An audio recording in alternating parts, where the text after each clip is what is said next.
Uselessness. I'm Devin. I'm Dan. And today, we're recording in the same room. Yes, I was going to make a comment too. Live recording. Whoa, Yeah. that'll probably sound better than... I hope so as well. Because it doesn't have all my shitty stuff going on. And it'll save on, we don't know who's talking. Yeah, that's true. Because we're in the That's same true. room now together. Whoa. Yeah. And today, we're talking about men. Yeah, we're getting deep and philosophical. Or wait, the movie. The movie by Alex Garland. Yeah. But before we get into men... I'm gonna say it like I was that. about to say every time. Yeah. Okay. Dan, did you like anything this week? As usual, a couple things I'll highlight. One, I saw The Northman. I don't think I mentioned this. No, I know we've spoken about it. We've spoken about it, Yeah. but that doesn't mean anything. Yeah, The Northman by Eggers, and I really enjoyed it. It Nice. was good. He's clearly into his history and, make sure the details are correct, and it's my kind of favorite thing where it's a 2-hour descent into madness. Nice. So, Not unlike this movie we're going to talk about. Exactly, or like The Witch, or like The Lighthouse, which he did previously. So yeah, I did like it. I could see it even was unexpected for me. Like it went in different directions than I was expecting, so still liked it a lot. I watched Batman Hush finally. It's a DC animated, Oh, nice. pumping those ones out. And this is a storyline where, spoilers for something from 2019, or a comic book from who knows even further back, but where the Riddler kind of goes extra crazy because he uses a Lazarus pit, Ooh. and then he creates his own new identity as Hush, and he blackmails all the villains, and then they all come after Batman, and he tries to figure it out and stop him. It's also when he reveals his identity to Catwoman / Selena Kyle. Oh, cool. Yeah. And then they get married, but then they don't get married because they won't go down on her? Or didn't that happen recently? That was more recent. This is again older. They don't get married in this one, but they crime fight together. Okay. For a little bit, but then she eventually leaves him because he can't stop being Batman. They won't go down on her. No, well, in the conclusion in this story, rather it's different from the comic, but in the DC animated movie, he's holding the Riddler over a vat of acid, and because he's trying to save him still, and then Catwoman's like, screw this, we're gonna die, and just kicks him, and then kicks him into the vat of acid, and they manage to escape, and the whole thing explodes. Nice. And then he's like, Batman's like, you didn't have to die, there's still a chance, and she's like, you're gonna kill yourself doing this, and then she's like, I'm out. This is side note, but you saw the most recent The Batman, Yeah. right? Yeah. Does Paul Dano play the Riddler? I want to say yes, but I don't recognize his name, but I recognize who he is. He's he was in Swiss Army Man? Yes, Yeah. that is the guy. Okay, yeah. I didn't realize he was that mainstream yet. Yeah. Because I saw him in Ruby Sparks years ago. And Yeah, he's done some not weird, but he's done some niche stuff. yeah, here and Ruby there. Sparks was weird. That's Yeah, fine. Yeah. It's about a writer who writes a woman and she becomes real. Right. And then she kind of goes crazy because she realizes that he wrote her. Nice. Yeah, quick side about the Batman. One of my only things about his Riddler portrayal, and that's is they try to make every villain like the Joker. Yeah. And I'm like, no, the whole point is that he's not the Joker. But anyway. Nice. I still enjoyed the Batman, and I enjoyed Batman Hush. It was good. Cool. And I finished Second Foundation, Asimov. I'm down into the last 2 of the Asimov books. Of Foundation. I was at Chapters today. Yeah. I almost bought you one of the Foundation books, but I wasn't sure which one you were on because they had these really cool covers. Oh, nice. And then I was like, I don't want to get you one that's 4 books down the line, and I don't want to get you one that you've already read, so I didn't get it. But they have really cool, stylized black covers. Nice. I don't know. No, I could definitely see that because with the show that came out last year, and then, in fact, I think they've finished filming a 2nd season for it. Oh, so, nice. Yeah, there's been some renewed interest, of course, but yeah, on to the 1.5 left, essentially, is where I'm at. Nice. Of the big arc that I did. It was weird because I saw TikTok where somebody's like, if you think the show Foundations is sexy, wait till you read the book. I don't think that's what those books are. Yeah, no. They're more about macro stuff and, but then the micro that affects the macro. It's about... Just sexy economics. Yeah, basically. Psychohistory and all that. Nice. Yeah. But yeah, that's about it. I think. Yeah. Yeah, what about yourself? So I'm in school, and all I'm doing is homework. Yeah. Mostly. But I did read Paradise Lost for school, which is fine. Sure. I don't know, it's a classic, it's fine. Yeah. It's basically Satan's Depressed for a book. And then what else? I won't get too much into it, but I have seen season 3 of Umbrella Academy. Yeah. We might do an episode, so I won't. Definitely, yeah. I'll just say that I watched it. Cool. And I did watch Jurassic World 3 today, which again, we might do an episode where I explain it to you. I was definitely looking forward to it, yeah. Yeah. If we may or may not do that, yeah. Yeah, it's bad. Don't waste your money. And what else? I think that's about it. Oh, I watched the Netflix Iron Chef. Cool. Yeah. Right, we're talking a bit about that, yeah. This guy fucking plates on a dinosaur and I hate it. Right, yeah. Note to all chefs, just put it on plates. Just put it on a plate. He made a taco and then he puts it on a brontosaurus toy. I'm just just get out. Yeah. On a plate, dog. I'm I was watching it with Tony and he was super into it. He thought it was the coolest thing ever. But I'm I guess if we went to a restaurant and it was a weird taco combination and they served it on a brontosaurus, I might be sure. But you're in a fucking cooking show. Get your shit together. Well, and also you gotta think practicality. It's or is it one of those things that it's it'd be a novelty that you can take the dinosaur with you as a souvenir or something like that. But otherwise, they gotta watch these dinosaurs and then put more tacos on for the next people. Yeah, I guess they have to put the dinosaurs in the dishwasher. Yeah. Sanitize them. Yeah. It's what's the practicality here? I got 10 tacos coming up. Get me those brontosauruses. Yeah, there's a bin of them. Yeah, where do you store them? It would just be a bus tray full of toys. Yeah. Oh, it's so stupid. But overall the show was good though. Nice. How many episodes of that was there? I don't know, whatever. 10 maybe? That's why I'm asking. It was cool because it's the contestant comes on and then they go against one of 5 Iron Chefs. Yeah. And then whoever has the most points at the end goes against all 5 Iron Chefs. Nice. Each Iron Chef does a dish and right. The contestant does 5 dishes. 5 dishes, yeah. So that was kind of cool. There was a cool Iron Chef versus Iron Chef episode. Those are always good. Yeah. Where you're oh yeah, everything is great. Yeah, they're both pros. There was a fun episode where they had live sturgeons and they had to butcher them and stuff. Jeez. Yeah. And they're you know how the chairman's on the stage and then the ingredients behind him, it's just a tank of sturgeons. So these nice. People are just running around with these live fish wiggling. Poor sous chefs. Yeah. All right, the 4 of you, get it, kill it.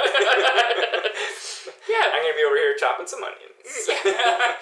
You guys wrestle the fish. I'm going to go on a smoke break. Pretty much. Also, cool. that stupid Brontosaurus guy, he Yeah. starts it by chugging a beer with his sous chefs. I'm you are on Iron Chef. Get your shit together. Yeah, not the place. Yeah. Chug it after you've cooked your stuff. Yeah. You don't start. Okay. Anyways, that's about it, I think. Nice. Oh, I did listen to a really good episode of Klein's show. Oh, cool. That I think came out either today or yesterday. Oh, then I definitely haven't listened to it. It's the one about the economy with Lady. He's done a few of those, yeah. Dr. Lady. Dr. Lady, yeah. And it was really well done. And it explained things how much shit we're in and how there's no longer a middle class and how that affects retail and Sure. yeah, it's really good. Nice. You Yeah, should looking forward to it. Yeah, no, I'm queued up right now. His discussion with Thomas Piccinini, I think I want to say. He was the guy he's a French guy, and he was involved in that documentary that I talked about, in his book a couple years ago, and he was also an economist type. Nice. And yeah, it's quite good. It's great to just bring down your mood if Oh, you're yes. feeling too happy. I was also on my way here. I was listening to I think it was last week's, which was long COVID effects. Yeah. So yeah. Great way to make kids sad. Yeah. keeps the day on the pep. That's why, like I said, you gotta mix it up, right? Like, I'll listen to something like that, and then I'll listen to some people like us talk about a movie. Yeah. Hey, we should get to that now. Sure. People don't want to just hear about my grapes with Iron Chef. Yeah. Although, you know, I was just thinking about it. Last episode, like not the cats episode, but the last episode we did was Everything Everywhere All at Once, and now we're doing Men. And Doctor Strange. Yeah. Now we're doing Men. Yeah. So now we're just going to be like an A24 review company, review podcast. Well, that depends. I mean, we're going to go see, what was it, Maurice and the Shell with the shoes? Yeah. No. Exactly. We'll do select like we do with everything. Yeah. Fair enough. Yeah. Fair enough. But it was interesting. Yeah, there was an A24 picture. Same thing with that UFO one that's coming out. Nope. Yeah. That's also A24. That made me the teaser for that movie is so tense and so like, what the fuck is going on? And then they in the trailer they reveal that it's aliens, and now I have no interest in watching it. It'd still be good with aliens. Yeah. Fair It's enough. stupid. Aliens aren't gonna. No, I'm sorry. They're gonna come terrorize your horse ranch. Yeah, like nobody cares. I would like it to be like just weirdness, or I don't know. Well, similar to the movie we watched. Yeah, Men. Let's talk about the Men. Like Devin said, it's actually written and directed by Alex Garland, which Yes. was one of the reasons I wanted to see it, because I was like, I think it's he full needs hit. therapy. Probably. I think many of us do. Yeah, totally. But like, I was watching interviews with him, and he's like, I'm a very normal guy, and I tell people meeting me not, or working with me not to watch my movies. Nice. Yeah. Yeah, and one thing that was curious is, unfortunately, the movie hasn't done a big splash like Everything Everywhere All at Once. So far, only made $9.5 million in the box office. That's it? Yeah, I was kind of surprised. I don't imagine it has a wide release, though. But I couldn't find budget information, which is what I was really kind of searching for. Yeah. Because this movie, at least to me, before we get into it, it was a COVID movie. Absolutely. It's one woman in a house and like 3 other dudes. We're all played by the same actor. Which are mostly all played by the same actor. So Okay, listen. Yeah. So, like, Jeremy, right? Jeffrey? Oh, yeah. Sorry, you're talking about character or the actor? Jeffrey. Character. Rory Kinnear. Yeah. Was Jeffrey. So, Jeffrey, the priest, Yeah. the creepy little boy, CG'd, yeah. CG'd, And the Green Man. And the cop. Yeah. And the cop's what he looks like normally. Okay, and the Green Man. And the Green Man, yeah. Were all played by the same actor. Yes. I still can't see it. Yeah, it's really well done. I can see it between the priest and the cop. I can't see it at all. But he's kind of got, some teething going on there. But mind you, in like Suicide Squad, I thought one guy was 2 guys. So apparently I'm not very reliable for... Or 2 guys were 1 guy. No, I thought one guy was 2 guys. Oh, okay. Remember, I thought that Flag was like one different person? 2 different guys. Right, yeah. Because sometimes he wears a hat, and that's very confusing and he has to me. a little goatee going on. I saw a quote from Alex Garland that said, like, he cast the same actor as all those roles. Yeah. To answer one of 2 questions, and the question that you like ask about it kind of reveals more about you than the movie. Sure. So it's like either all men are the same, or now I can't remember. It's either that she sees all men as the same, right, or that all men are actually just the same. Kind of. Right. Yeah. Yeah, because that was one thing that at the end when we were kind of talking about it was like, because this is a woman's husband's died, so she's grieving, but then they were splitting, so like what's that grief and anger like? And then also at the end it's like, was that part of just her process or was it real? Yeah. There were some questions still left there, which was great. Yeah. I think it says something about me that I can't tell that they're the same person. That's what I was trying to get at. Right. Apparently I have face blindness or something. Well, and it's just talking a bit about, so the woman in the movie, Harper, played by Jessie Buckley, and I was trying to remember where I'd seen her before, and, she's an actress, of course, but it was in Chernobyl more recently that I had seen her. Because in Chernobyl, she has long blonde hair. So it was very disguising that I was like... And then when I looked her up on IMDb, because I was like, this is bothering me, and I was like, oh, okay, she was in Chernobyl. And she disguises her accent well in Chernobyl. Oh, yeah. Because she has to play a Ukrainian woman. So. Slightly different actor. Yeah, just a little different there. And the character of Riley was played by Gail Rankin. That was the woman cop. Mm-hmm. Wait. Oh, no, sorry. Sarah Tommy was a woman cop. Oh, okay. Yeah. Who was Riley? Her friend. Her friend, yes, sorry. That was Gail Rankin.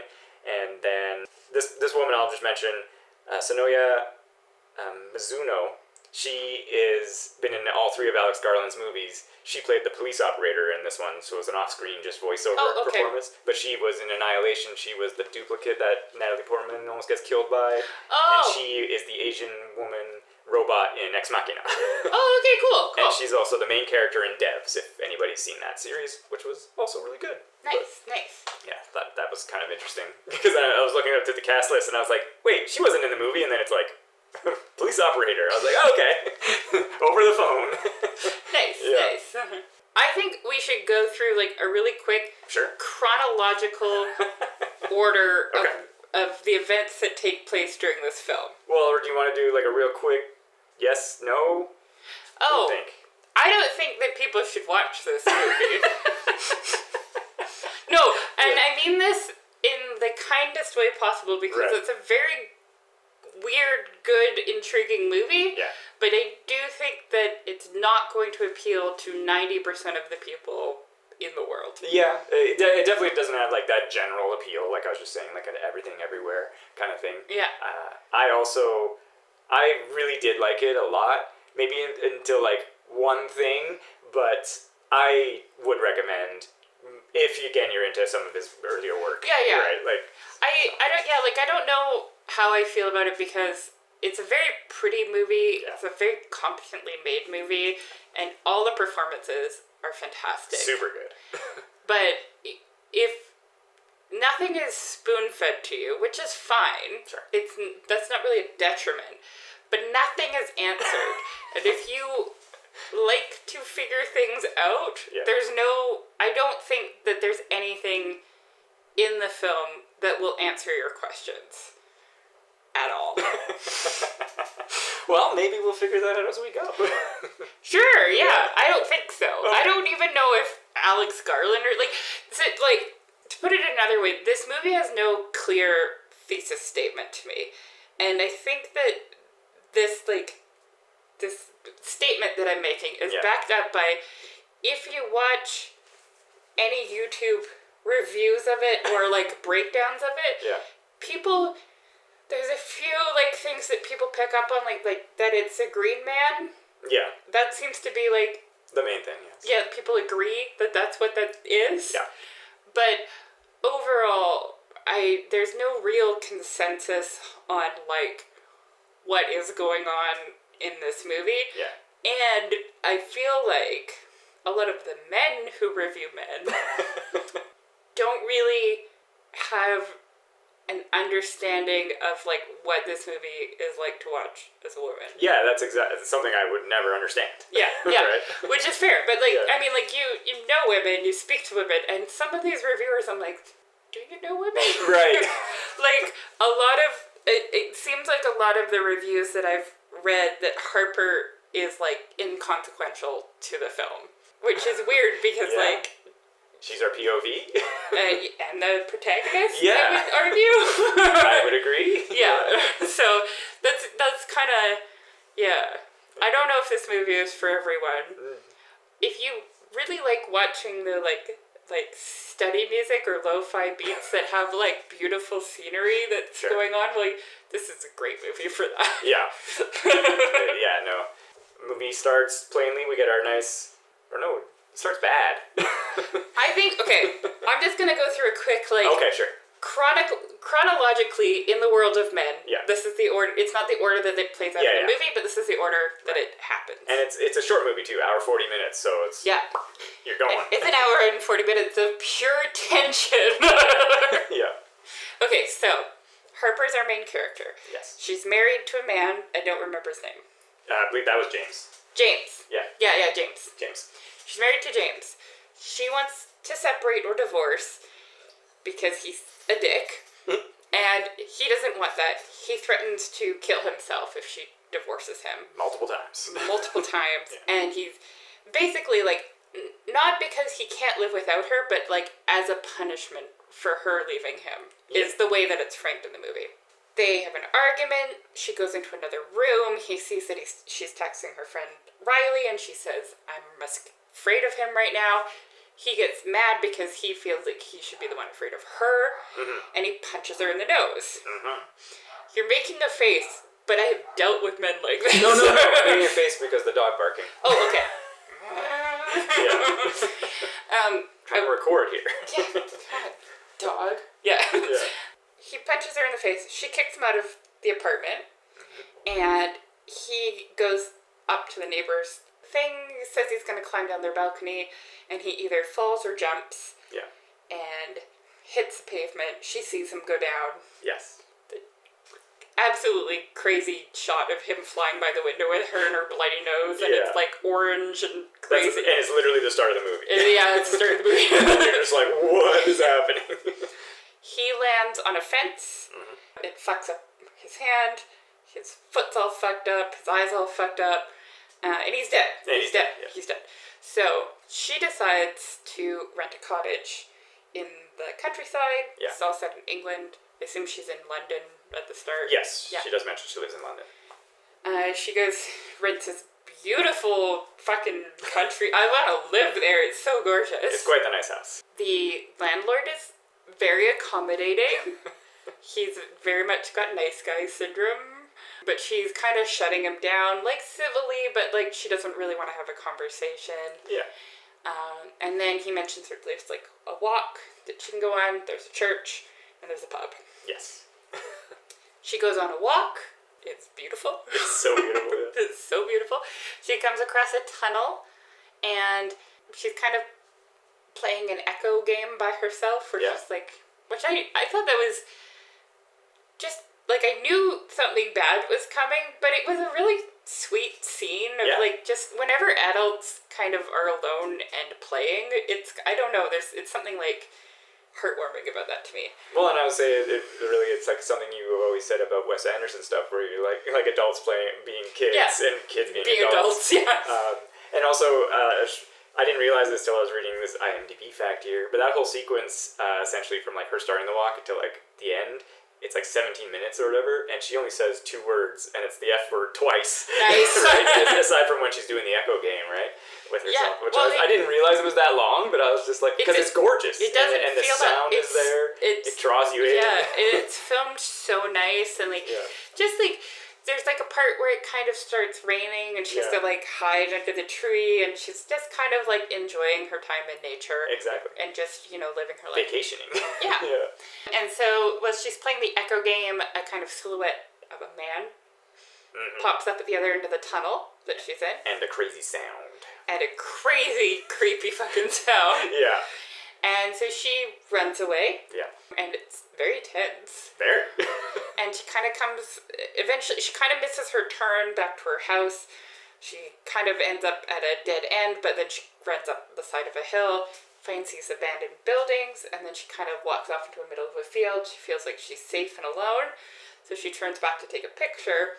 And when she takes the picture, she realizes that the man is standing there and he is naked. Yeah. So she books it back to her house. Is it the next day? Yeah, because she's having this conversation with her friend. Yeah, so she's giving her... So the next day, it kind of freaks her out a bit, but she's okay. Yeah. She's in her house alone the next day, and she's doing like a video chat with her friend to show her the house. And in the background, fucking naked guy is walking past the windows, and it's the creepiest thing ever. Like, because she doesn't see him, and her friend doesn't see him, but he's there, and like... And then she does see him, and she notices that the door's open, and she closes it, and he's trying to get his hand in. Yeah. But she calls the police. They show up. Yeah. And they arrest him. And you're like, okay, other people can see this guy.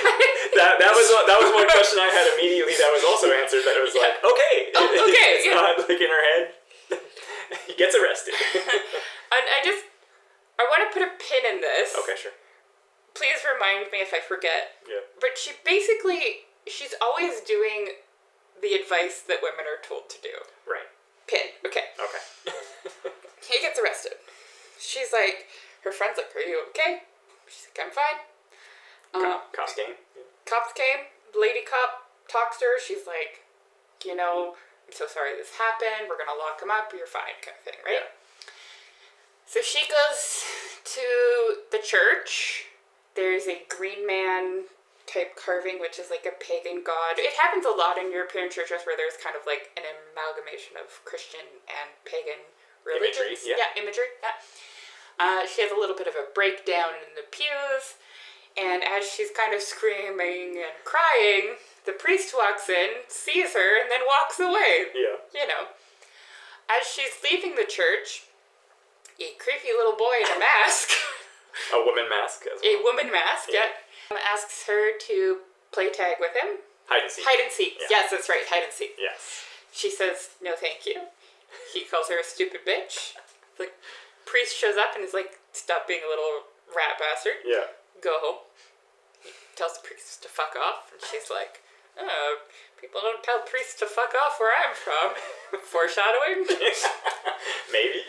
And then she goes and she sits, or vicar, I guess. Yeah. I'm going to call him a priest because that's what he looks like to me. Yes. But yeah. Visit vicar, yeah. She sits down, she explains why she's here. He is sympathetic and then basically blames her for not giving her husband the chance to apologize for hitting her and basically tell her that she should feel bad that he killed himself. She tells him to fuck off. Yeah. He deserves it. Yeah. She tells him twice. Yeah. He deserves it twice. And then he gets really creepy and puts on lip chap and licks his lips. And then he's like touching her. She's sad and it's gross. Well, and even in their conversation, when they're talking and he like reaches over and puts his hand on her knee. Yeah. And it's just like, oh, it's so creepy. You're like, get off. Yeah, basically. Yeah. She goes to the pub. Yeah. Jeffrey Yeah. is there, and he's trying to be the gentleman again. Mm-hmm. She's like, I'm going to buy a drink, and he's like, I'm going to buy it for you. And she's like, no, don't buy my drink, and he's like, I'm buying it for you. You can't buy it for yourself, I'm buying it for you. Yeah. Totally ignoring her. The cop comes in, the man cop. Well, and I'll say just before the man cop as well, there's like a few pan-arounds where, again, the patrons, there's only like 4 or 5 people. They all look like versions of Jeffrey and or the cop. Again, I did not notice. Yeah. I noticed that one first. That one stood out a lot more. I was just like, oh, look, all the patrons are men. Yeah. Well, there's also that. They're all men. Yeah. So the cop comes in. She finds out that they've released the green man. Yeah. Or the naked man. Because he's got no ID, nothing to hold him. There's no charge. Yeah. There's no crime. She's mad, obviously. Yeah. All the men are not sympathetic to her. And so she storms off home, where we see we hear the noise again, yes. The creepy noise, and then we see the silhouette of the naked man in the graveyard. Yeah. And then all hell breaks loose. Yep. So she gets home, she FaceTimes her friend. Her friend is like, she's like, I'm gonna come home. This is fucked up. Yeah. And her friend's like, don't come home. I'll come to you. Yeah. I'll be there in 4 hours. And she's like, great. She's like, and then the phone, she's trying to give her the address. The phone keeps cutting out. Yeah. So she texts it to her, and then she gets a text back in all caps that says, I know where you live, bitch. Yeah. Or I know where you are. Yeah. And then we hear a big crash, and bang, and also I think at this point the floodlights are going on and off outside, like yes. the motion-controlled floodlights. Yeah, they're flickering a lot. They're flickering a lot, and Yeah. it's creepy. And she goes into the kitchen. That's when the window breaks, right? When she's in the kitchen, or is it before? It's before that, but she goes outside initially, right? I believe, and then sees the... Oh, the cop's there, right? Yeah, the cop's like on the lawn, under the tree, which I thought there was going to be more symbolism maybe with the apple in the beginning, because she picks up and eats an apple, and I was like, but there was nothing there. It was just more she just picked up and ate an apple. Yeah. But the cop's under the tree, not saying anything, and she's like, what's up, cop? Like, and then the lights flicker, and he's gone. Boom. Yeah. And then she freaks the fuck out. Runs back into the house. Into the house. Yeah. She's hiding in the kitchen. There's like fucking bar stools flying around. And then the lights are flickering, and then there's banging on the front door. Yeah. And it's Jeffrey. Jeremy. It's Jeffrey. Yeah. Jeffrey. Yeah. I'm never going to get his name right. I like Jeremy better. It's a good name. But it's not. It's Jeffrey. Yeah, I know. Well, that makes sense because he's bad, so he get a bad name. Right. I'm sorry, all the Jeffreys. That's very mean of me. Disparaging all the Jeffreys. But yeah, he comes in. It was well executed, of course, because up until that moment, because the reason she runs into the house is because after the lights flicker, one of the bar patrons charges her on the path. That's right. Yeah. And so she busts into the house, and she locks the door, and the door is just banging. And then she runs into the kitchen, gets a knife, and then the window breaks. Yeah, the window breaks. And then we see some furniture movement, but nothing really else, and she's freaked the hell out. We all are. And then Jeffrey just comes in and is like, "What's all this?" Yeah, what seems to be the problem. And then it turns out that it's a bird that flew in through the window. Yes. Which he says, "Oh no, broken wing," and then he breaks the bird's neck, which is just kind of gross.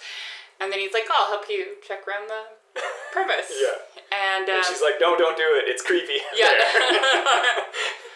And so he goes out. And everything seems fine, and then the lights go out and on again, and I can't remember if he disappears or turns into the Green Man. No, eventually, it's like, it happens a few times, and because, again, it's almost like the Thing, where it's like, it sets it up where it's like, okay, it's happened, nothing's really going on, and then boom, he's gone, and then like the Green Man's there, and it's just like, oh my god! And you're like, get out of there, Harper, run! Yeah. Then we get he kind of hypnotizes her, I guess, and he blows a dandelion on her, and one of the pieces go down her throat, and then we get a very psychedelic kind of flashes of images, which are kind of related and kind of not related. Yeah, this is where for me the movie kind of almost diverged into what's real, what's not territory, Absolutely. which I was enjoying a lot. Yeah. Yeah. It looks like they're gonna go in the house together, but I can't remember what happens to make her run in without him. Yeah, I think she just goes in and kind of falls and then shuts the door. Yeah. And he puts his hand through the letterbox, and it looks like a very gentle please put your hand in my hand. Yeah, kind of almost like an inviting situation. And then as soon as she does, it turns violent, and he's grabbing and twisting her arm, so she stabs him in the arm. Straight up right through the arm. And we get the most excruciating long sequence of him not turning so that the knife goes through, but just the knife is caught on the letterbox, and he just fucking rips his arm, splits it from almost his elbow. Forearm for sure. Yeah, to his between his third and fourth finger. Yeah. It is. Yeah, because the camera not only is showing it, but it switches to below, so you can see the hand's palm, essentially. Yeah, I think you looked away. You see the palm. Yeah, I think I flapped my arms and looked away. Yeah, you see the palm face down, and it just he cuts right through himself. And I was like, that was very unexpected. Yeah, there was a lot of this final 20-30 minutes of the movie. There's a lot of me just gesturing at the screen. Okay. But yeah, then she gets the knife encounter in the kitchen. Right, so then she hears something in the kitchen. Yeah. She goes in, and creepy little boy has put his woman mask on the dead bird, and he's dragging it around. Yeah. And he's basically now we're gonna play hide and seek. And she goes to she's like, I'll kill you. Yeah. And he's like, yeah, go ahead, bitch. And basically walks into the knife. And she's like, okay. Again, this was somewhere we went unexpected. I almost was expecting her to do it. Because I was like, do it. Harper, what have you seen so far? Also, his hand is split in the same way that the Green Man's. It's a little more subtle because he's wearing long sleeves. He's wearing long sleeves, but you can kind of see it. Yeah. We as an audience can see it, but maybe Harper couldn't. Yeah. So she has a freak out, and then this... No, so what happens is he starts counting, she closes the door, stays on the other side of the door, and after she counts along with him to count to 10, and as soon as he hits 10, the front door bangs open, and another dude comes in. And it's one of the patrons, It's one of the bar patrons, yeah. A different bar patron. Yeah. So she runs upstairs and locks herself in the bathroom at that point, and then the priest is there. Yeah. And he comes in the room, and he basically... This was the most unsettling part of the movie for me, is just her being alone in a room with a man. She has a knife, fortunately. She has a knife, but his hand is split. Yes. And he is basically blaming her for him being attracted to him, or being attracted to her. Yeah. And it's super... I assume super gross. It's so gross. It's so gross, but it's also just like, you're like, what is he gonna... Like, I was... You know I don't like watching sexual assault in movies. Yeah. I was like, I'm gonna just go. Right. If this goes where I think it's going, I'm just gonna leave. Yes. Well, fortunately, she had the knife. She had the knife. He chokes her with his gross split hand. Yes. And it looks like it's gonna go into sexual assault territory, but she fends him off. Yeah. And runs downstairs. Who does he turn into next? Now I'm having a blank. I'm pretty sure it's Jeffrey next? Jeffrey, yeah. Yeah. And Jeffrey also has a split hand. Yeah. Well, because she runs out and then she gets in her car. That's right. And everybody in the audience, as in the 5 people that we saw with, we were all like, yes, get in that car, Harper, drive away. Yeah. So she's driving and then Jeffrey's in the middle of the road. She hits Jeffrey. Because, again, it's like a light thing where he's just not there and then boom, he's there. Yeah. She stops the car, Yeah. which I was so mad. I'm like, no, Yeah. keep going. Just let him die in the street. Who cares? Yeah. And then she doesn't get out, but he comes and he pulls her out of the car. Yeah. And then he drives off. Yes. And then you get this beautiful scene where she's just alone in the street, but the sky is like the most stars you've ever seen in the sky ever. Yeah. And it's kind of like a little moment of calm almost. Yeah, it's almost like I'm meaningless in this universe. Like, what is even happening? Yeah. Until this car comes screaming at her at full speed. Yeah. Driven by Jeffrey. And so she runs back to the house. Yeah. And he crashes the car. And then you might be thinking like, oh, this movie is off the rails. This is where it actually goes off the rails. Yeah. To this point, I was 100% with it. Even in the next part where we see a silhouette and it's the Green Man. Yeah. And I was like, yeah, this is cool. Yeah. She's on the ground, terrified and terrorized, and I'm like, okay, we got our weirdo who is causing all of this. What's gonna happen next? Yeah. So he's pregnant. Yes. And then he has a broken ankle. He has a broken ankle. He's got a split hand. Yeah. And he gets down on the ground and he sprouts a vagina from somewhere and gives birth to, I can't remember who's first. Yeah, I don't remember either. Anyways, I think it's a little boy. I was gonna say either little boy's first or second. I think it's a little boy first. Yeah.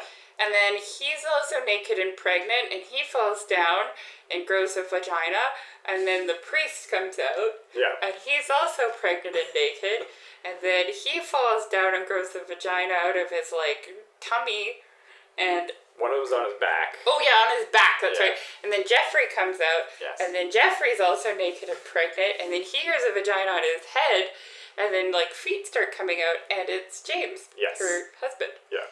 And he's all fucked up with his, and his foot, the arm foot. And then he comes in, and he sits down on the couch.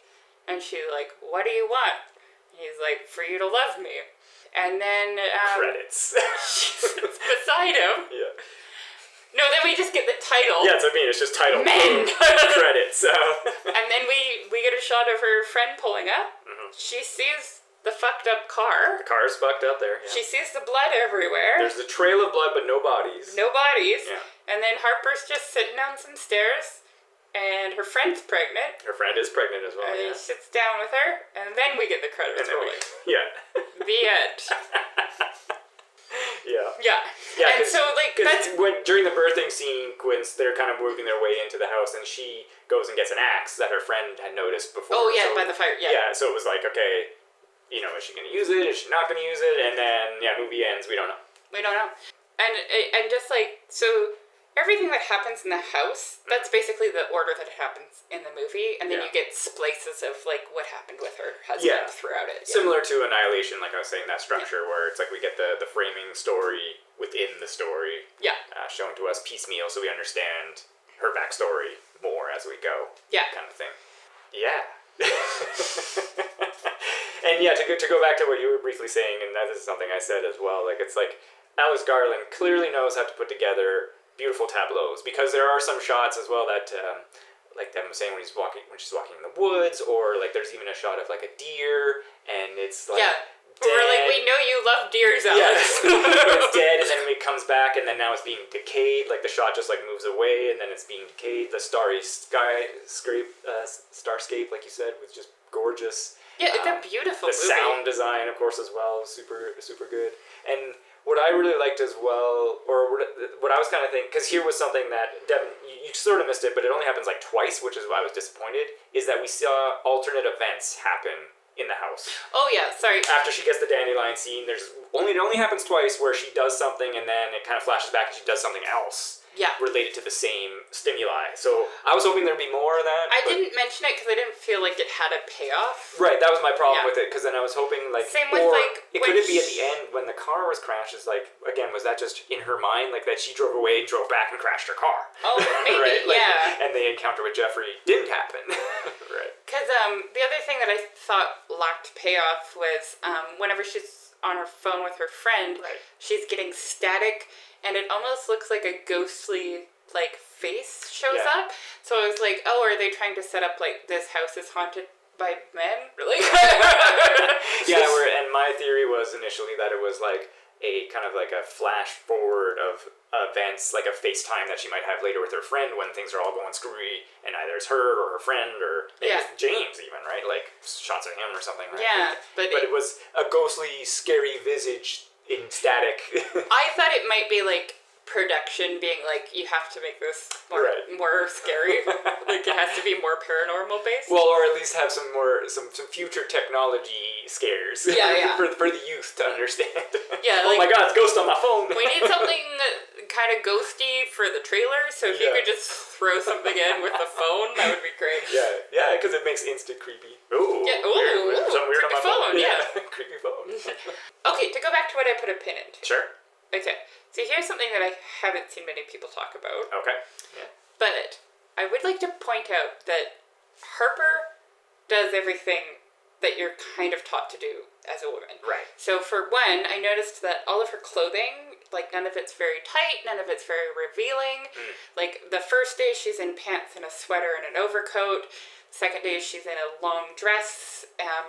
She always wears sensible shoes. She is, yeah. Like flat shoes. Yeah.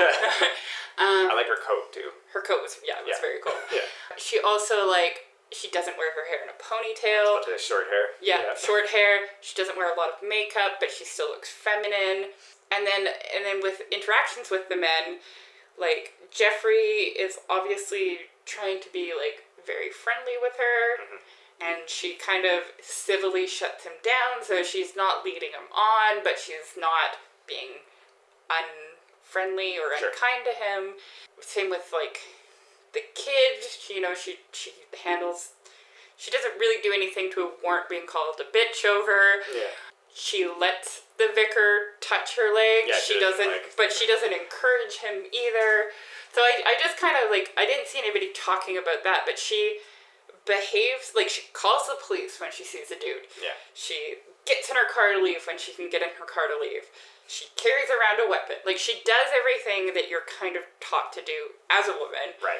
To keep yourself safe.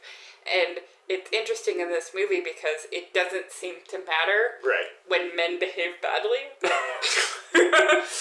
Yeah, no, you're absolutely right.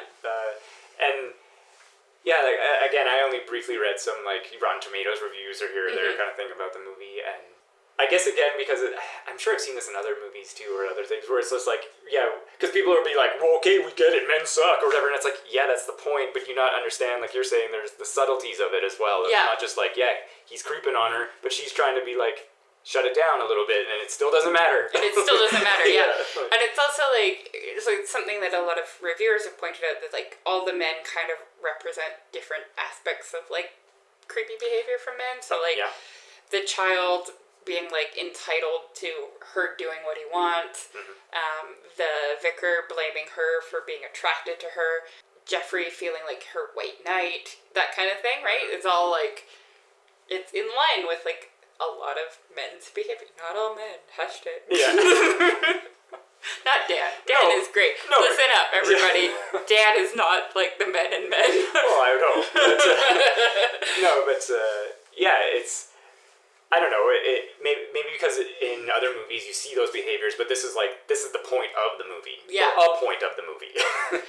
I thought Alex Garland went too subtle on it. Really? Honestly. I'm like, yeah, their behavior is bad, but like I've experienced much worse. Right. As have a lot of women, right? Like it's down at like a 4 out of 10. Right? Right. Except for the crazy, like, birthing and being naked in your garden and that kind of thing. Sure. Like all overall, like, their behavior isn't the worst. And I don't know if he did that, like, on purpose to not, like, caricature the behavior and kind of contextualize it in the real world. But, like, that creepy behavior was mild to me. Yeah. But it's still, like, you still achieved, like, tension throughout the whole film. Like, 100%. Anytime she's alone or with a man, I was like, oh, she's gonna die. Get out of there, Harper. No, and again, that's credit to his filmmaking, because I felt that tension as well, like, all the time. Yeah. Which, again, this is why I really like the movie, is that descent into tension. For me, I think, like, up until the multiple birthing scene, I was 100% with the movie. Yeah.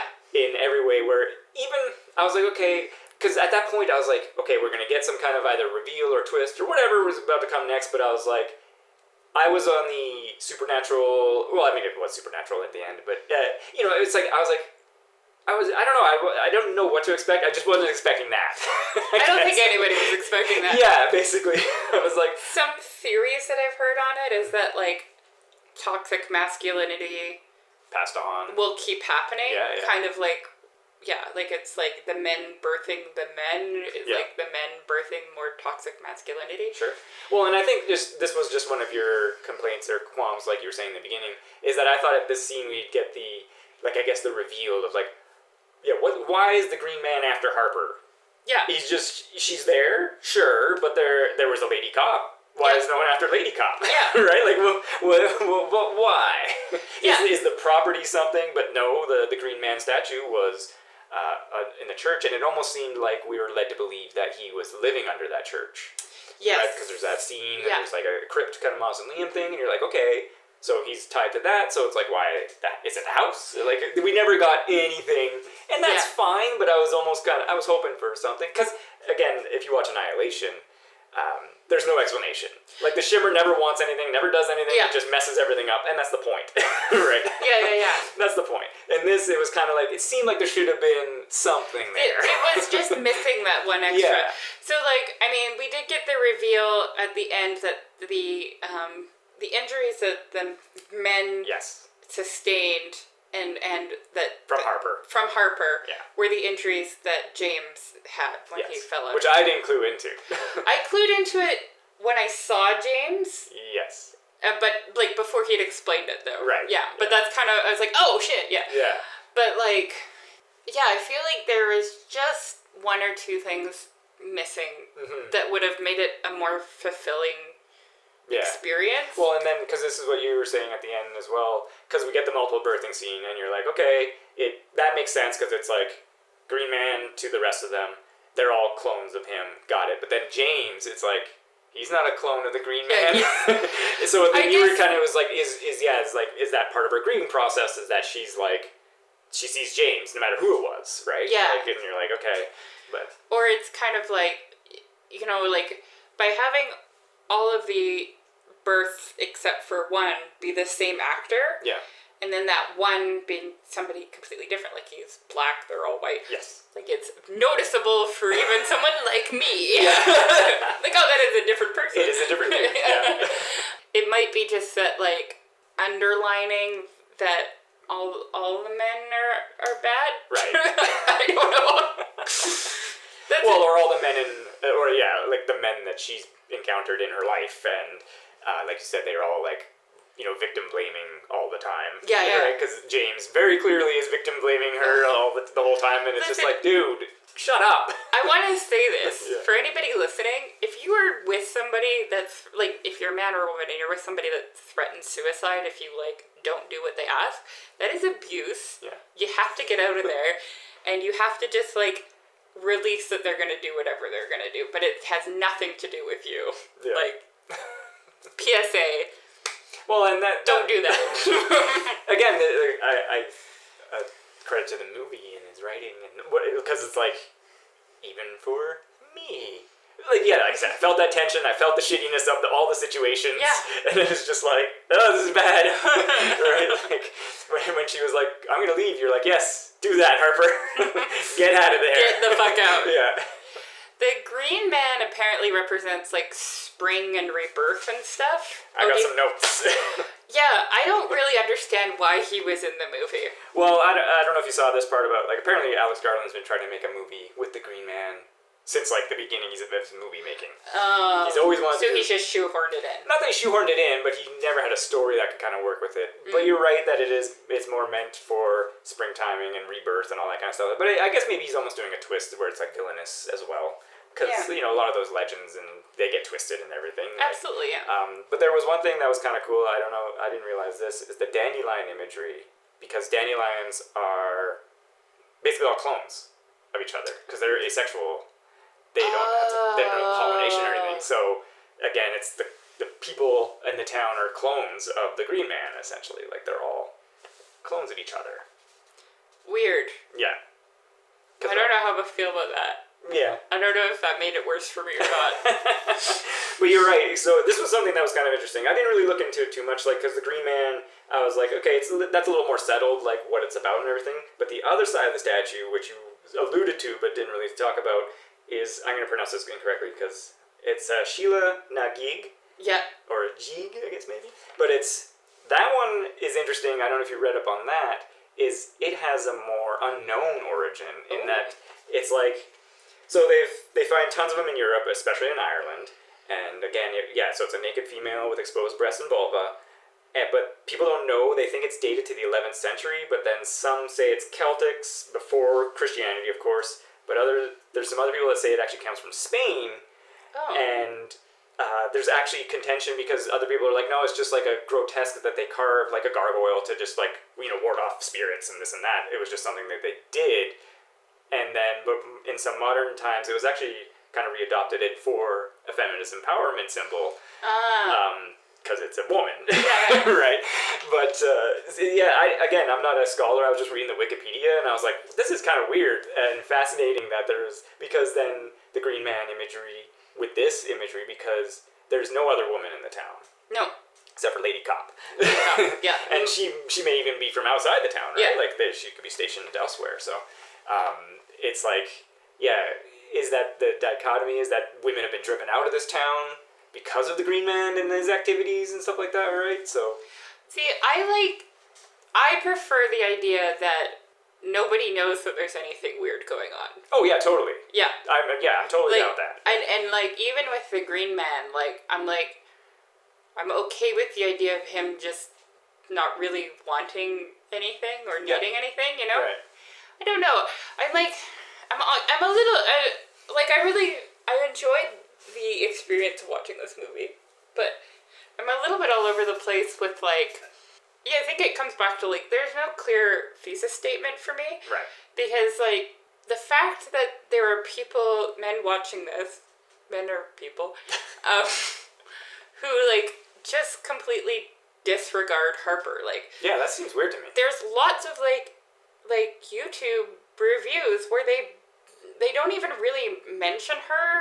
Really? Like, aside from being, like, a plot point. And it feels very strange to me that, like, I know it's called Men, but, like, that all the attention is on the men. I'm going to use a term here, which I'm sure I probably have no use in using, but I'm thinking that's Harper erasure. Yeah. Because... Or misogyny. or that, too. Because, at least for me, like, I was transfixed by her performance, and... Oh, she was so good. And, like, she was the POV, and the sequence, like you're saying, when she's in the tunnel, she's having a good time, and like you said, you can feel that some elevation coming to her life, where how things, and then the creepy noise responds back to her, and the silhouette stands in the tunnel, and you're just like, oh god, like, it is over, like, all of your joy is nothing. Yeah, now. It's almost like, oh, you got out of this situation with this man that was making you miserable? Can't have that. Yeah, and... I really liked her, sorry to interrupt you. Okay, yeah, sure. I really liked her in the movie too because she's not really portrayed, like, it would be easy to portray her as, like, this, like, perfect person. Right. And they don't really do that, right? They kind of, like, she's a very realistic human being who has issues, right? Sure. And it would be easy to make her, like, to cast, like, Zooey Deschanel in 2008 and make her kind of, like, a quirky manic pixie dream girl that, you know, bad things happen to. Like, well, or I would say, or go the other direction, like you were talking about, where it's like, she's in skimpy outfits or whatever, right? Like, it's like, no, she was just regular woman she's just doing like her job. Woman. Yeah. Doing her thing, right? Like, yeah, it's like they didn't go that direction either, where, because then the priest guy would be like, oh, you're tempting me and stuff like that. It's like, no, she was wearing, like, a modest dress. Yeah. and by the way, coat. love that dress. It's so pretty. The pink one? Yeah, I would wear that. Yeah. It's like long and had long sleeves. Yeah. And a thick coat, right? And a thick coat, yeah. Like and hiking boots. Yeah. Like there was nothing like overtly sexual about it. Like, I don't know. I thought she was really good in it. I thought she was written well too. Like, No, that seems very odd that people would think that. Yeah. I also like so with other Alex Garland movies, I know he likes a strong female protagonist. Sure. Like when you look at Annihilation, even when you look at Ex Machina. Like with Alicia Vikander, robot lady. Boop, boop, boop, boop. Alicia Vikander. Yeah. She had a name in the movie, right? Yeah, I forget it. Robot lady. Boop, boop, boop, boop, Yeah. boop. But yes, Natalie Portman's character, of course, is a soldier scientist. Yeah, and so like it's cool that like that's continued. But I was expecting like maybe it's because like the ending is so unclear, but I was expecting a little bit more of like a feminist slant because he kind of. Ava, right? Is that her name in Ex Machina? Ooh, yeah, it's either Eva or Ava. That sounds about right, yeah. When she, you know, sorry, spoilers for Ex Machina.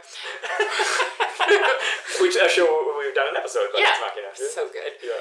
When, at the end of the movie, when she doesn't choose General Hux, like, she leaves him there to die. Yeah. And she chooses herself. And, like, that was her whole point, like, her whole plot the whole time. Yeah. Like, that's like you know, part of me watching was like, oh, I really wanted them to end up together because they ship it, whatever, right? But like that was like very powerful to like not have her just run off with the guy, and to go like to essentially like kill him, but not kill him, leave him for dead, and go off and experience her own life, right? I was expecting a little bit more like that with this movie, I think, because I also read like a lot of like Ira Levin. We talked about this a little bit after the movie, but like he wrote Rosemary's Baby, he wrote Stepford Wives, he wrote A Kiss Before Dying, and in all three of those, he takes a very sympathetic view of women, not in like a patronizing way. Like he thinks they're capable, but he also understands that like there's shit that women have to put up with. Like systems around. Yeah, that men don't necessarily have to deal with, right? And like he understands it and he portrays it well, and he portrays it in a very like not honest but like straightforward way. And I think I was expecting that a little bit more from men because it doesn't really give you that satisfaction. And I would say this is also something that, because I read an interview with the actress who played Harper, and she was saying that it's like, oh yeah, it's not the kind of movie where she like gets there and then slays her dragon, because I was fully expecting for her to stand up and plant that axe in James's face. Yeah, I wanted her to so bad. Like after everything that just happened, and she's got the axe, and she's kind of got the 1,000-yard stare going on, and I was just like, yeah, just do it, just axe him, right? But you know, that's not the point. And even she was saying that, she's like, that's not the point. Is that, you know, it's about facing the dragons and the demons, but it's like there's no resolution. Which I guess is kind of like life in a sense, right? But, but it would have been satisfactory to see that. Yes. Even like every like they did a good job of making James completely unlikable. Yeah. And not in an over the top way either. Not like in a like I'm a villain. Right. But like even at the end, he doesn't want her to be happy. He doesn't want even both of them to be happy. He just wants her love. Like he just wants stuff from her, and he's not prepared to give anything in return. Right. Like he's just so selfish the whole movie, and it's and he feels like he's entitled to it almost too, right? Like, like you're saying with the kid, entitled to like her doing stuff for her, or him, or whatever, right, and stuff like that. Yeah, it's just it's. It's a good movie. It's a good movie. I think, like you were saying, I don't know if I'd rush to watch this again in a sense, but like I would. I was if it was playing at the theater in Metrotown, I would have gone and saw it again because I was like, I should refresh for for the show. Yeah. But I like I said, I did enjoy it mainly again because I was like, I like that tension, and I was digging the performance, the sound design, and everything about it, and I was a little more forgiving on its lack of conclusion/story. Sorry, I thought of another thing I wanted to point out. Yeah, absolutely. There's almost no times when she's with the men when you feel that tension, like with it, like one or two exceptions, but they never have weapons and they're never threatening violence.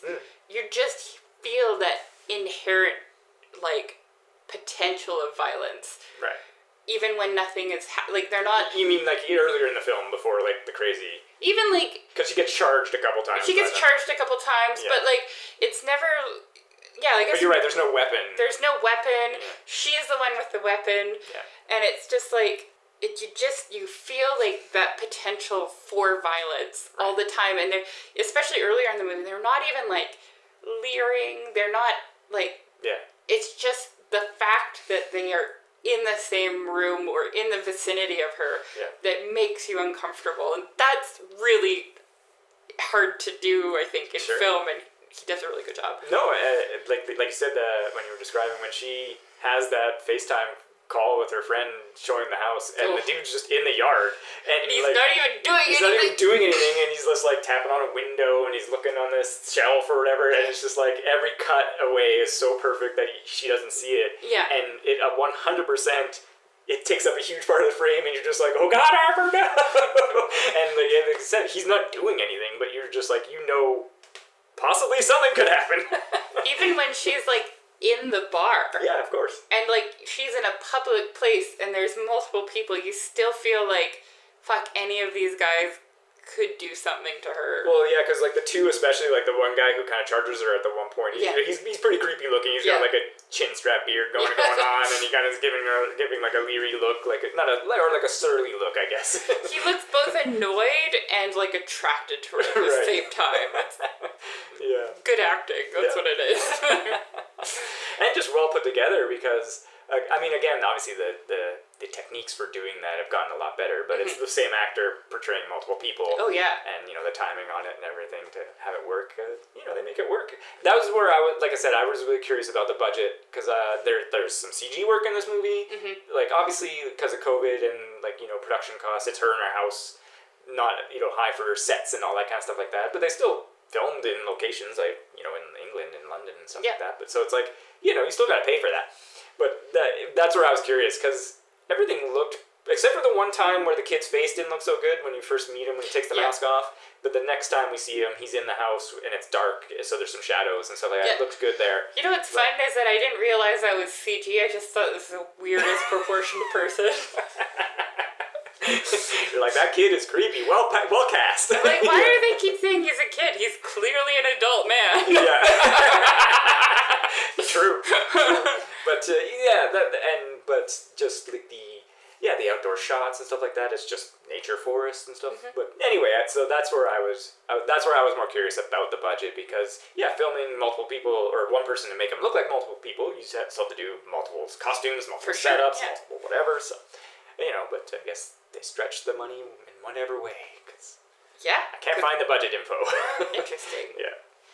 I was wondering if like the house was like a metaphor for her bodily autonomy, but I think that's like a stretch. Because I was thinking like because at first, until like the naked guy shows up in the yard, the only men that come in the house are the ones who are invited, and then I don't know. I think that's a stretch. I think that there's something about the house, but I don't know what it is. And I think there's something about that apple tree, but I don't know what it is. Yeah, the apple tree thing I thought for sure was going to be because I was like, that's classic imagery, right? Taking a bite of the apple and everything, and I was like, forbidden fruit, got it. Yeah, I just read Paradise Lost, so I know all about it. Yeah. But like the tree of knowledge, like So, like, you know, like, if she hadn't eaten the apple, would all of those events had happened to her? I was kind of wondering that. Yeah. And this is where I was kind of going with when she kind of gets the dandelion seed or whatever, like, where she becomes in a more euphoric or drug-esque state, where, again, that's where I was hoping there'd be a little more with that, because I kind of like that as well in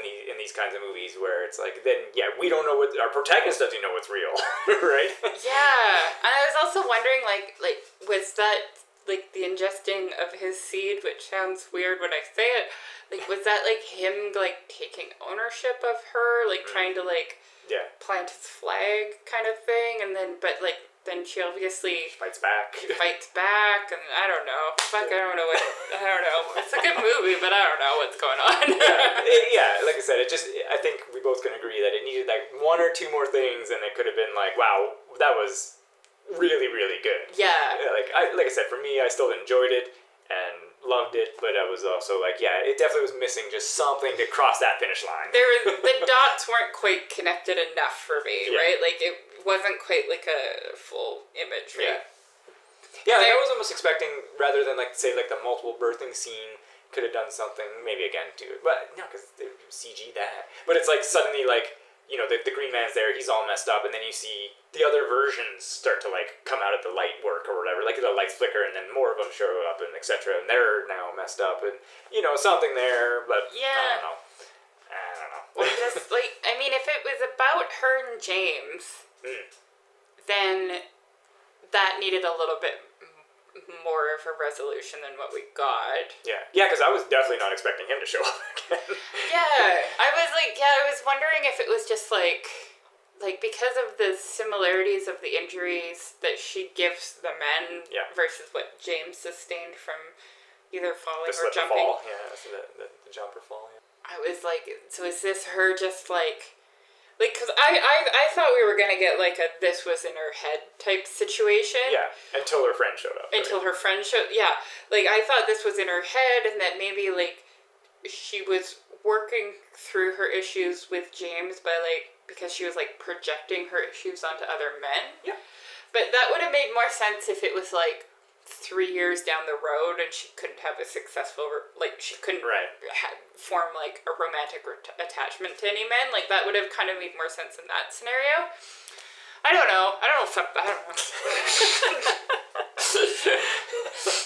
Like many people, we don't know.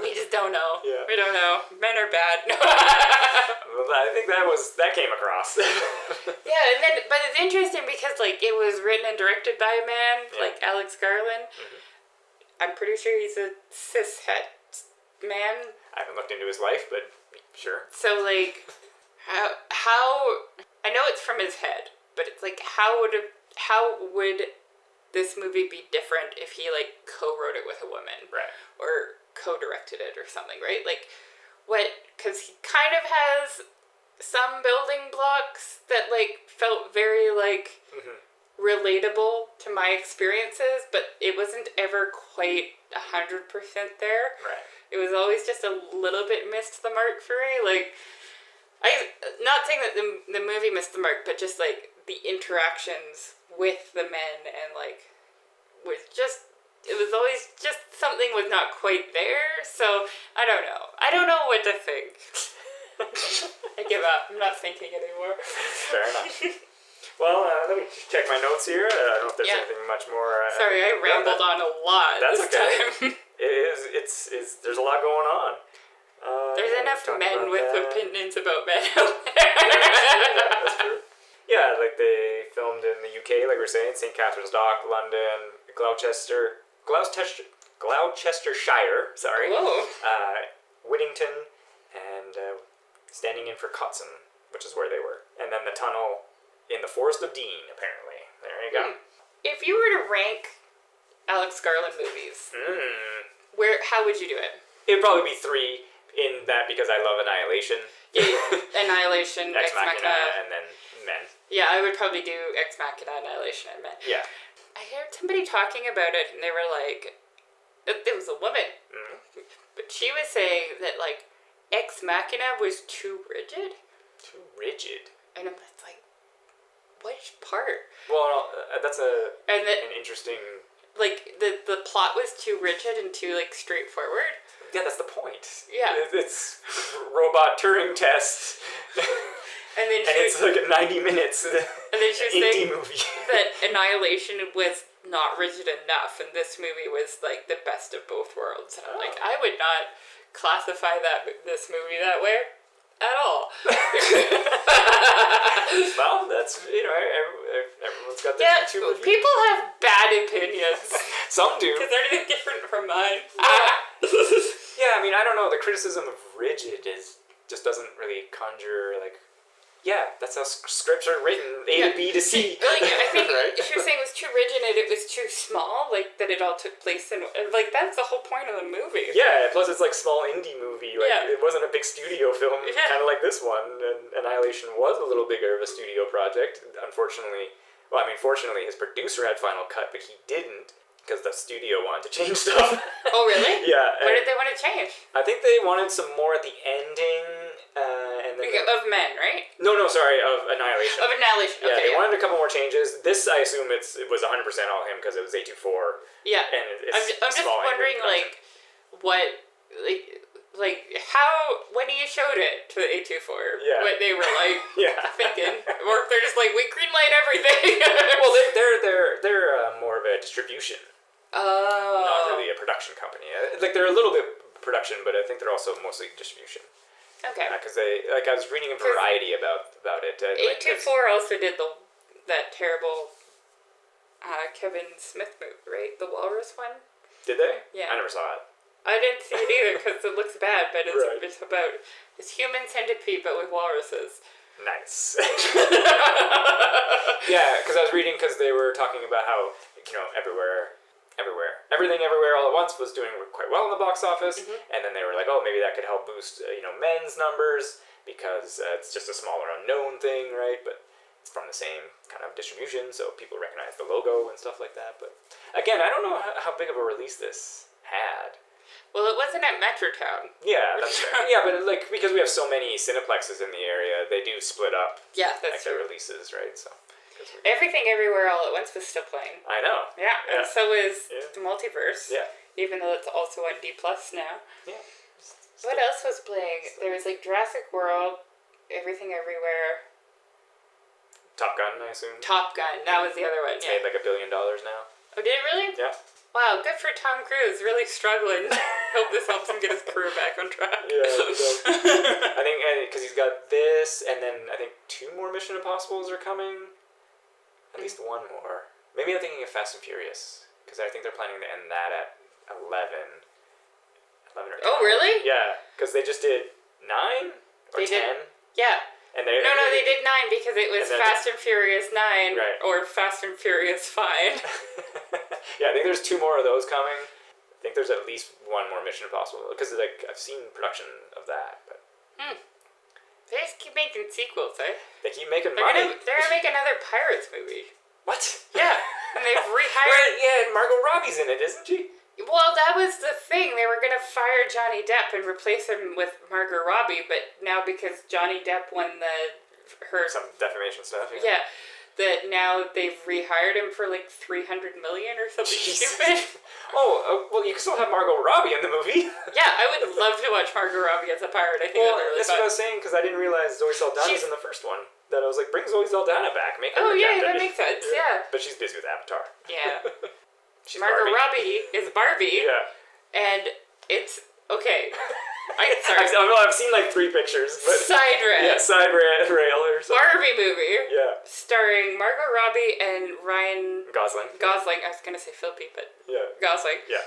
And it's directed by Greta Gerwig, who did Lady Bird. Like, that's her biggest thing, right? I'm like, what is she doing directing the Barbie movie? Like, is this gonna be like a weird like feminist statement or something? Like, what's going on here? What's happening? Why are you directing this movie? Why are you directing Lady Bird too? I was going to say, obviously, cynical view. I could 100% try to see it as like a brand refresh to bring Barbie to a more modern era. Well, absolutely. Yeah. She's gonna wear a really cute cowboy outfit. I saw a picture of that. Yeah. But it's just it's weird. Like, if you're gonna make like it seems like a Barbie movie should be like a mass consumption movie and not like a critique on something. maybe she fooled them with the script. Yeah. Or they just are using the Disney model of like, let's pick up every director and make them make movies for us, and we'll give them boatloads of cash, which I can't wait to watch. Yeah. Alex Garland's I don't know. Marvel movie. I would love to watch it. I mean, he could obviously do a great version of like Legion or something like that, like a weird hero, but. You know, they'll assign him like Rogue the movie. Sweet. I'd watch Rogue the movie by Alex Garland. Yeah. Just wait till like all the men start giving birth at the end. Yeah, they could do like a Rogue Mystique thing, because when Mystique kind of mothered Rogue a little bit there. Oh yeah, there you go. There you go. Yeah, it'll be a commentary on mother-daughter relationships. There you go. Yeah. I'm in. With superpowers. I mean, yeah. It's like getting Wes Anderson direct like Superman or something.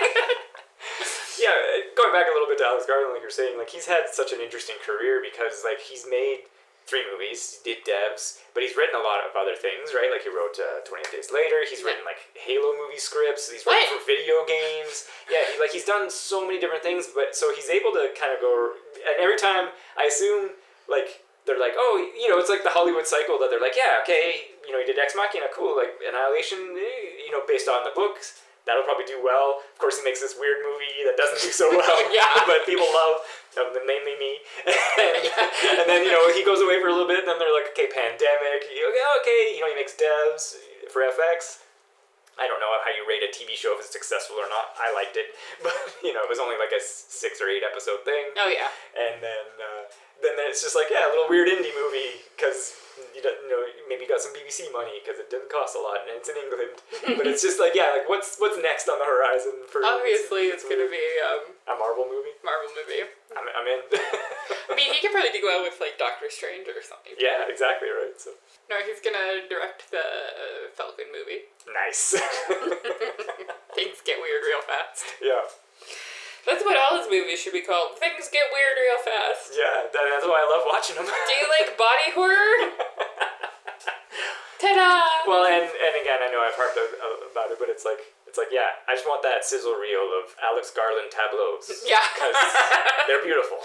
just Alex Garland's obsession with deer. Yeah, you got the deer, you got some crazy cool stuff in Annihilation. I just love it. So I still keep an eye out for his stuff and want to watch it, but it's just like he's making some weird stuff here.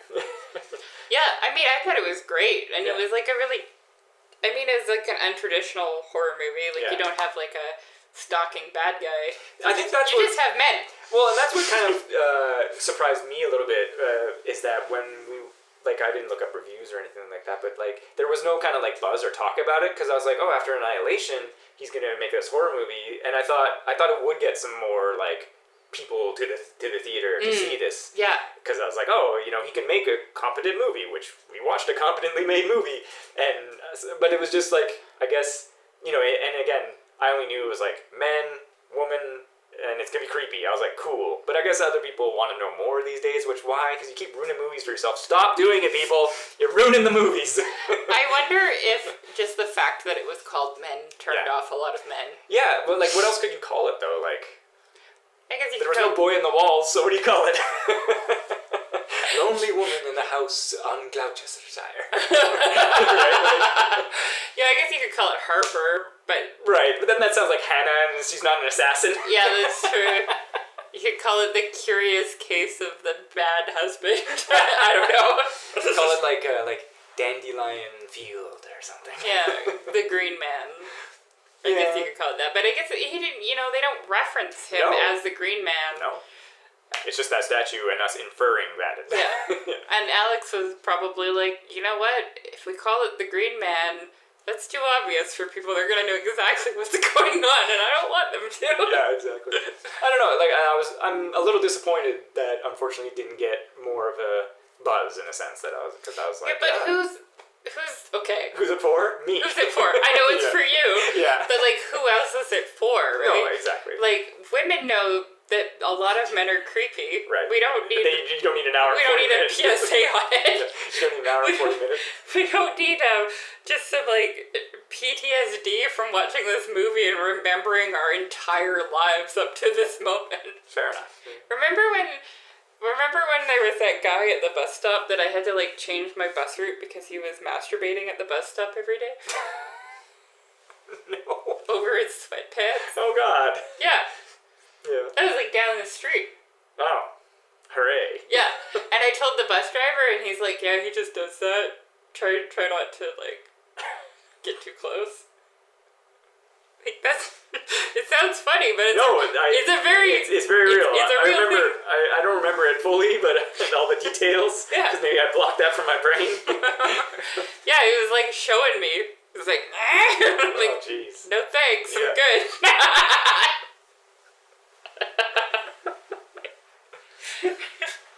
Yeah. I'll pass. Fair enough. Yeah. So, like, yeah, women know. So I don't know if it's for women or not, but, like, we know that, like, a lot of men suck. Mm. Yeah. So I don't know who this movie's for, except for you, and probably Alex Garland. Right. Yeah. He got to make it. Yeah. Be funny if we just got all the messaging wrong from it. He's like, no, I was trying to show that men are actually really cool. I doubt that.